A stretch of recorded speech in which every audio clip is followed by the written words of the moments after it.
Hello friends, welcome back to my channel. আশা করি তোমরা সবাই খুব ভালো আছো, সুস্থ আছো। আমি ভালো আছি এবং সুস্থই আছি। আচ্ছা, একটা কথা আমার বলার ছিল, সেটা হচ্ছে গতকাল রাতে আমি একটা কিমার লাইভ দেখেছি। দেখে আমার এতটুকু কি বলবো বলো তো, যেটা আমার মনে হয়েছে সেটা তোমাদের সাথে শেয়ার করলাম।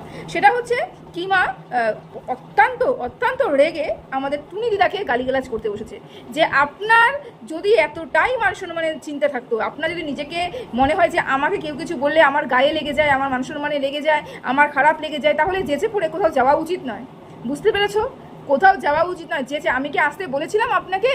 আমার লাইভে কি আমি আপনাকে আসতে বলেছিলাম? এসেছেন যখন, কমেন্ট যখন করেছেন, তাহলে কমেন্টের উত্তর কি হবে না হবে সেটা তো আপনি জানেন না। অন্য কাউকে কমেন্ট করেছেন, সেই উত্তর যেরকম দিবে তারপরে তো। এবং যখন উত্তর দিয়েছে তখন যখন আপনার গায়ে লেগে গেছে আপনি ব্যাপারটা নিয়ে চুপ থাকুন। আপনি কেন এটাকে নিয়ে এত বাড়াবাড়ি করছেন?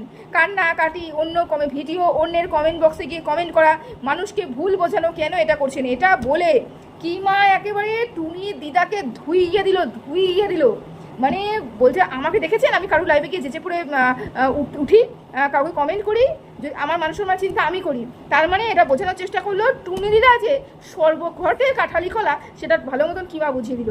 টুনি দিদা যে প্রতিটা ক্ষেত্রে নিজেকে সেফ সাইডে রাখে, অথচ সামনে গিয়ে পুরকি দিয়ে দেয়। একজন বলছিল যে ও সবসময় যেন অন্য কাউকে পুরকি, আমাদের এখানকার লোকাল ভাষা বলে পুরকি, ওই পুরকি খুঁচিয়ে ঘা করা বলে না, ওরকম যে পুরকি দিয়ে খুঁচিয়ে মানুষকে উস্কে দেয়, আর তারপরে নিজে কিন্তু সরে যায়, একদম সেফ সাইডে খেলার চেষ্টা করে। এটা হচ্ছে টুনি দিদা প্রতিটা ক্ষেত্রে কিন্তু এটাই করে। এইবার তো কিমা খেপে গেছে। কিমা খেপে বলছে, কেন আপনি কমেন্ট করেছেন এবং কেন এই কথাটা বললেন? এত যে তিনি কান্নাকাটি করেছেন, তার যে মান সম্মানে লেগেছে, জনসম্মুখে যে ম্যাডাম তাকে অপমান করেছেন, সেটা নিয়ে কিমা কিন্তু কোনো ভ্রুক্ষেপ নেই, সেটা গায়েই লাগালো না। সেটাকে উল্টা দিদাকেই দোষারোপ করলো, দিদাকেই বললো আপনি কেন যেচে পড়ে এসেছেন, কেন কি করতে এসেছেন, এই কথাটা বললো। কিমার একটাই উদ্দেশ্য, কিমার এই লাইভটা করার একটাই উদ্দেশ্য, সেটা হচ্ছে কেন টুনি দিদা ভুল বার্তা ছড়াচ্ছে। টুনি দিদা বলেছে যে আমি জানি কেন আমাকে এরকম জনসম্মুখে অপমান করা হয়েছে, কারণ ম্যাডাম বলেছিল ওয়াইটির দাদার, মানে যে সঞ্জয় দার, ওর বিরুদ্ধে আমাকে দাঁড়াতে এবং ওর বিরুদ্ধে এফআইআর, এতগুলো যে জিডি করেছে তাকে নিয়েও যেন সে একটা জিডি করে। আমি মানে টুনি দিদা সেটা করেনি, রাজি হয়নি। টুনি দিদার বক্তব্য, আমাকে তো কোনোদিনও কিছু বলেনি, আমাকে তো কোনো খারাপ কথা বলেনি, আমাকে নিয়ে কোনো বাজে ইঙ্গিত করেনি, তাহলে আমি কেন জিডি করব? এটা যখন টুনি দিদা না করেছে, তখনই ম্যাডাম তার উপরে রাগ পুষতে শুরু করেছে। যেই আক্রোশ, যেই রাগ, যে বোমটা ওই দিন লাইভে ফেটেছে, তার মানে আমরা ভিতরের খবর বুঝতে পারলাম এবং জানতে পারলাম এই গুটিগুলোকে সাজানো হয়েছে। বলেছে যে না 100-150টা জিডি পড়েছে, বিভিন্ন জায়গায় জিডি পড়েছে, তার মানে প্রত্যেকটাকে কনভিন্স করা হতো যে তুমিও ওর নামে জিডি করো। এরকম করে মানুষের ব্রেন ওয়াশ করে কারোর নামে জিডি করানো হতো, করে তারপরে সেটাকে নিয়ে নেক্সট পদক্ষেপে যাওয়ার জন্য রেডি হয়েছেন এনারা আর কি। যেহেতু টুনি দিদা এটাতে রাজি হয়নি, টুনি দিদা বলেছে আমাকে যখন কেউ কিছু করেনি আমি কি ভিত্তিতে জিডি করব, সেই কারণে টুনি দিদার উপরে রাগ। বুঝতে পেরেছো রাগটা কোথা থেকে আসলো? আমি সেটা নিয়ে ভিডিও করেছিলাম এবং আমি বলেছিলাম যে প্রথমে বুনু বললো আর তুমি বলে সম্বোধন করলো, তারপরেও সে হেসে সব কিছু মেনে নিল, তারপরেও কেন জনসম্মুখে এসে তাকে গালিগালাজ করলো, অপমান করলো? এটাই হচ্ছে মূল কারণ। তার কথা মতন চলতে হবে এবং তিনি যা বলবেন সেটাই মেনে চলতে হবে। এটা আমি একটা ভিডিও করে তোমাদেরকে জানিয়েছি। উনি কিন্তু কোনো আইনের আওতায় পড়ে না, উনি নিজে একটা আইন তৈরি করে এবং সেই আইনের মাধ্যমে সবাইকে উনি চালনা করেন, সেই আইনে আসতে সবাইকে বলা হয় আর কি। যাই হোক, তো কিমা একটা কথা বলছে এবং কিমার কমেন্ট বক্সে অনেক কমেন্ট, সেটা হচ্ছে সুতোপার কবে শাস্তি হবে।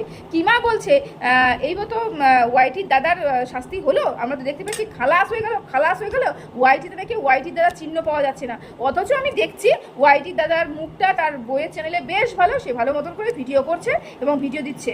যাই হোক, চ্যানেলটার কোনো কিছু সাময়িক হলে হতেও পারে, তারপরে নিশ্চয়ই সে ফিরে আসবে, সেটাই ভাবছি। যাই হোক, বলছে সুতোপার কবে শাস্তি হবে। সুতোপার খুব তাড়াতাড়ি শাস্তি হতে চলে হবে, কারণ আমরা এর বিরুদ্ধে পদক্ষেপ নিতে শুরু করেছি।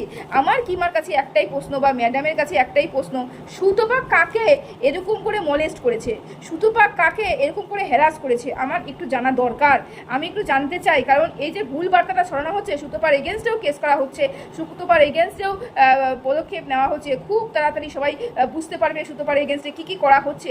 এটা আমি জানতে চাই কোন ভিত্তিতে, নিশ্চয়ই কোনো না কোনো ভিত্তিতে করা হচ্ছে। যদি এটা কিমার হয়ে করে, কারণ ম্যাডামের বিরুদ্ধে আমার মনে হয় না সুতপা যেটা দেখেছে সেটা বাদ দিয়ে অন্য কোনো কথা বলেছে। তো এই যে কিমা, যদি কিমা মনে করে যে আমি ম্যাডামের হয়ে সুতপার বিরুদ্ধে কেস করব, তাহলে তো সুতপার কেসটা করার আগে ম্যাডামকে উচিত, তিনি তো প্রত্যেকটা মানবাধিকার মানে হচ্ছে প্রত্যেকটা মানুষ, বাছাই করা কিছু মানুষ নয়, প্রত্যেকটা মানুষের কথা শোনা এবং প্রত্যেকটা মানুষকে সমান চোখে দেখা, সমান চোখে দ্বিচারিতা করা নয়। আমার মনে হয় এটাই মানব অধিকারের প্রথম কি বলবো একটা উদ্দেশ্য, প্রথম একটা কাজ আমি মনে করি এটাই হওয়া উচিত, নীতি এটাই হওয়া উচিত আমার মনে হয়। তাহলে তিনি যদি সত্যি সত্যি মানব অধিকার হয়ে থাকেন, আর যদি সত্যি সত্যি কিমা দিদি এই ম্যাডামের মাধ্যমে যদি সুতপার উপরে কোনো কেস করতে যায় বা কোনো কিছু করতে যায়, পদক্ষেপ নিতে যায়, তাহলে এই কিমার ভিডিওগুলো আগে দেখা উচিত এবং কে আগে অ্যাটাক করেছে সেটা দেখা উচিত, কে কাকে কতটা পরিমাণে অ্যাটাক করেছে সেটাও দেখা উচিত, তাই না?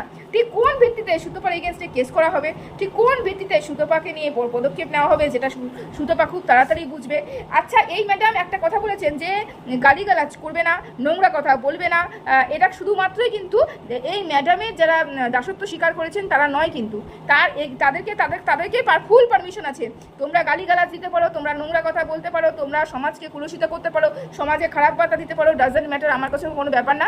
আমার কাছে বক্তব্য হচ্ছে যারা আমার দাসত্ব স্বীকার করেনি, যারা আমার কথা বলেনি, আমার কথা শোনেনি, তাদেরকে আমি এই কথাগুলো বলছি যে তারা কোনো রকম স্ল্যাং ইউজ করতে পারবে না, কোনো বাজে কথা বলতে পারবে না, এগুলো বলতে পারবে না। কারণ কি, আমি আজকে এই কথাটা কেন বললাম দেখুন, কিমা তার লাইভ করেছে এবং লাইভ করে বলছে যে সুতপা কানে কম শুনে, চোখে যেরকম কম দেখে কানেও কম শুনে সুতপা নাকি তার ভাগনার লাঠি কানের মধ্যে ঢুকিয়ে রাখে, এবং ভাগনার কোন অঙ্গটাকে লাঠি বলা হয়েছে আমরা ভালো মতন জানি সেটা নাকি কানের মধ্যে ঢুকিয়ে রাখে সুতপা।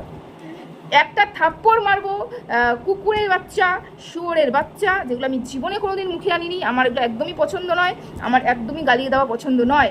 তারপরে কি অচিন পাখিকে বুকে এক লাথি মেরে খাঁচা ভেঙে দেবো, অচিন পাখিকে বের করে দেবো, এগুলো কি ম্যাডামের চোখে পড়ছে না? এগুলো কি স্ল্যাং নয়? এগুলো কি গালিগালাজ নয়? শুধুমাত্র কিমার চ্যানেলে উঠতে হবে বলে, সেখানে উঠে তার বার্তা দিতে হবে বলে, শুধুমাত্র নিজের পাবলিসিটি করতে হবে বলে যে নোংরামি করে যাচ্ছে, তার সাগরিত বলে সে নোংরামি করে পার পেয়ে যাচ্ছে। অথচ কিছু মানুষ নোংরামি করছে না, ভিডিও টু ভিডিও করছে এবং যুক্তি দিয়ে ভিডিও করছে, যেহেতু তার দাসত্ব স্বীকার করেনি সেজন্য তার এগেনস্টে কেস করতে হবে। এটা কিরকম মানব সংগঠন, মানব অধিকার সংগঠন আমাকে একটু বলবেন তো? ঠিক কিরকম মানব অধিকার সংগঠন যেখানে রীতিমতন ধমকানি চমকানি হচ্ছে? ধমকানি চমকানি কে দিচ্ছে? এই ম্যাডামের চেলাগুলো দিচ্ছে।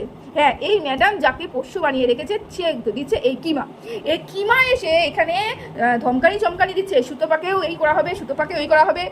তারপরে হচ্ছে ওয়াইটিতে যারা যারা নোংরা কথা বলবে, তারপরে হচ্ছে আমাদের ওই যে টুনার মামের মুনমুন্দি, তাকেও নোংরা কথা বলা হবে, তার এগেনস্টেও কেস করা হচ্ছে। কোন কি ভিত্তিতে কেস করা হচ্ছে? তার এগেনস্টে কি ভিত্তিতে কেস করা হচ্ছে? সে কি কোনো ভিডিও করছে? সে কি কোনো উত্তর দিচ্ছে? সে কি কোনো স্ল্যাং ইউজ করছে? কোনো দিন ওই টুনার মামের মুন্দি স্ল্যাং ইউজ করেনি, কোনো দিন ইউজ করেনি। তাহলে কি ভিত্তিতে কেস করা হবে? তার সে তো কোনো দিন ভিডিওই দেয়নি। এটা হচ্ছে আমি আজকে লাইভ দেখে যা বুঝতে পারলাম, কিমার যত কি বলবো আক্রোশ, যেগুলো করতে পারছিল না সেগুলো এই ম্যাডামের দ্বারা করছে। এটা যে ম্যাডামের জন্য কতটা হানিকারক সেটা কিন্তু কেউ বুঝতে পারছে না। কারণ একদিন, দুদিন, 3 দিন, একটা, দুটো, 3টে মানুষ সহ্য করবে এবং 3টে মানুষ করছে বলে ঠাকুর ক্ষমা করে দেবে। চতুর্থ মানুষকে যখন করতে যাবে সেই ক্ষেত্রে সেটা হতেই পারে না ঠাকুর ক্ষমা করবে, না জনগণ ক্ষমা করবে, না মানুষ ক্ষমা করবে, না ওই ক্রিয়েটার ক্ষমা করবে। হতেই পারে তার এগেনস্টে গিয়ে দাঁড়ানোর পরে ওই ম্যাডামের চেয়ারটাই নড়বড়ে না হয়ে যায়। এই যে কাজগুলো করছে, আমি মানব সংগঠনের এই যে উনি আছেন, কর্মরত যিনি আছেন, তাকে বলছি আপনি ভালো কাজ করছেন, ভালো কাজ করুন, আপনার জায়গায় বসে ভালো কাজ করুন। যদি দেখতে হয়, যদি বিচার করতে হয়, যদি কেস করতে হয়, তাহলে শুধু এক চোখখামি কেন? যারা যারা স্ল্যাং ইউজ করেছে, যারা যারা নোংরামি করেছে, যারা যারা কি মলেস্ট করেছে, প্রত্যেকটা মানুষ ওয়াইটিতে আছে, প্রত্যেকটা মানুষ, তাদের এগেনস্টে নয় কেন? কেন শুধুমাত্র কিছু সংখ্যক মানুষের ক্ষেত্রে? এই উত্তরটা আমি চাই। কেন ধমকানি, কেন চমকানি, কিসের জন্য? কেন এখন বলা হচ্ছে যে ওয়াইটি দাদা আমার কাছে এসে ক্ষমা চেয়ে নেন, ম্যাডামের কাছে ক্ষমা চেয়ে নেন, তারপরে দেখা যাবে? মানে কেস আমি করে ফেলেছি, জিডি আমি করে ফেলেছি, তাহলে এটা কেমন কেস হলো, কেমন জিডি হলো যে একজন এসে ক্ষমা চাইলে পরে কেসটা উইথড্র হয়ে যাবে? ঠিক বুঝতে পারছি না, ব্যাপারটা ঠিক বোধগম্য হচ্ছে না, সেই জন্যই হয়তো এত আমার অসুবিধা হচ্ছে বলতে আর কি। তো যাই হোক, ম্যাডাম যে নিজের কার্যসিদ্ধি করার জন্য নিচে অবধি নামতে পারেন, সেটা হচ্ছে আজকে টুনটুনি দিদার কমেন্ট। টুনটুনিদার কমেন্টে আর টুনটুনিদার ভিডিওতে আমরা ভালো মতন বুঝতে পেরে গেছি ম্যাডাম যাকে যাকে দিয়ে কাজ করাতে চান তারা যদি কাজ না করেন তাকে জনসমক্ষে এসে অপমান করবে, এমনকি তিনি কেসও করতে পারে এবং হাইকোর্টে গিয়ে করতে পারে। আশা করি তোমাদেরকে বোঝাতে পারছি। তো চলো ভিডিওটা এখানেই শেষ করলাম। সবাই ভালো থেকো, সুস্থ থেকো, টাটা।